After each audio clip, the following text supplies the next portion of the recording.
Hey, Band-Aid. Just going to go on over for Band-Aid and anybody else that is using this as a reference tool in the future.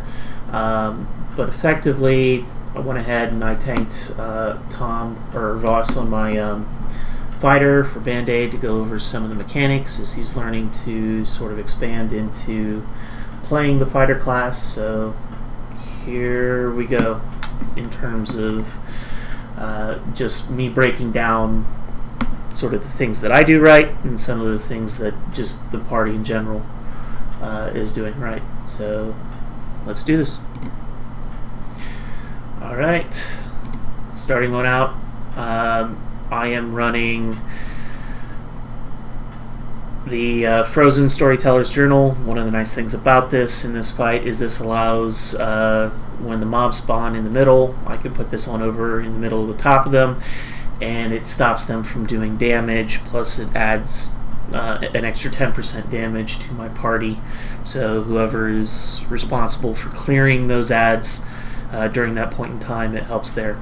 I've also got the Vortex, which is from the Flying Carpet, and I will use that or hopefully in here we'll use that at the proper times to pull everything together so that it's easier on my DPS. So let's continue a little bit. In terms of powers, I'm using Enhanced Threat. I'm also using Knight's Challenge. I believe it's Knight's Challenge. I'll have to go back on through. And then Hammer of Doom. So let's go forward. So come on in here. Threatening Rush to close the gap. Threatening Rush also increases the threat that happens, so anything on here from this point forward is going to have increased threat. Give myself aggro. Ended up using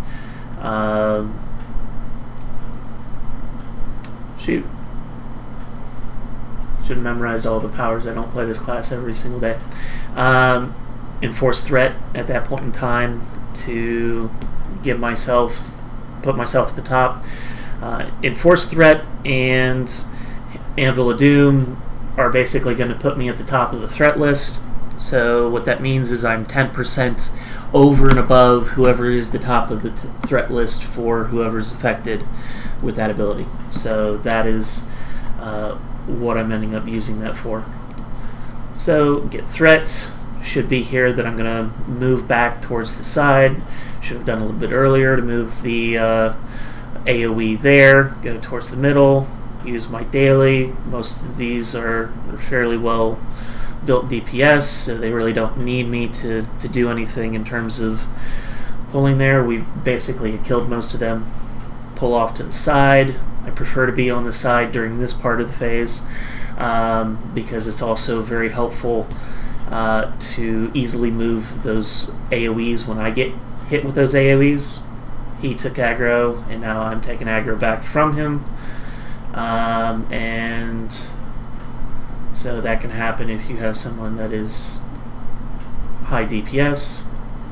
I'm also going to sort of try to stay near that person, and Gardner comes back. High damage. Want to make sure that you block that high damage attack that comes back right there at the beginning, and we have enough DPS at this point to get it down below the 50% threshold. 50% hits the next phase, so we get the cat to spawn.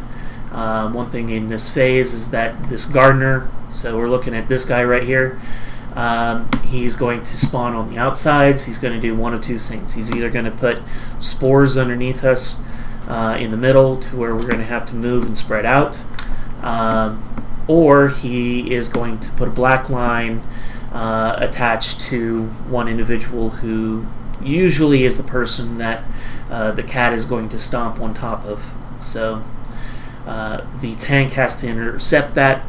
If the tank doesn't intercept it, it's a one-shot kill to the DPS classes because it's too much damage for them to handle. And here we have the black line. I get in front of it, and I take the full damage from that. and then here he's put the AoEs back on over us.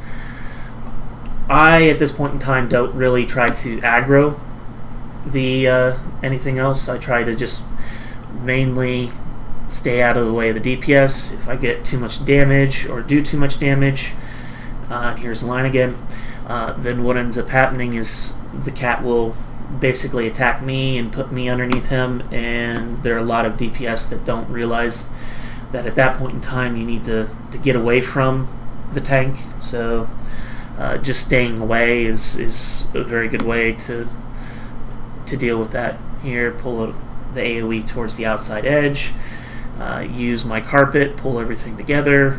I should be moving on over to accept that green line that empowered one of the plants, but I think our healer actually did that for me. One of the things here, I use the daily basically to proc Manicore's main, which effectively does half of my HP to the boss, which is a very good way to keep your aggro, or put you at the very top of the list during these types of fights or situations. And I'm probably far enough ahead of everybody else in terms of aggro at this point that I don't have to worry about people stealing, but it's just something to be aware of. Don't have either my daily or anything on up. Take the boss, the large hit right there when he comes on back. Trying to stay a little bit near the Shambling Mound because the DPS put one of their abilities on me to do damage. So pull the AoEs to the far sides, and now we are basically moving back on through. Oh, he stood inside of the AoE and ended up dying there. So, and that's the first boss.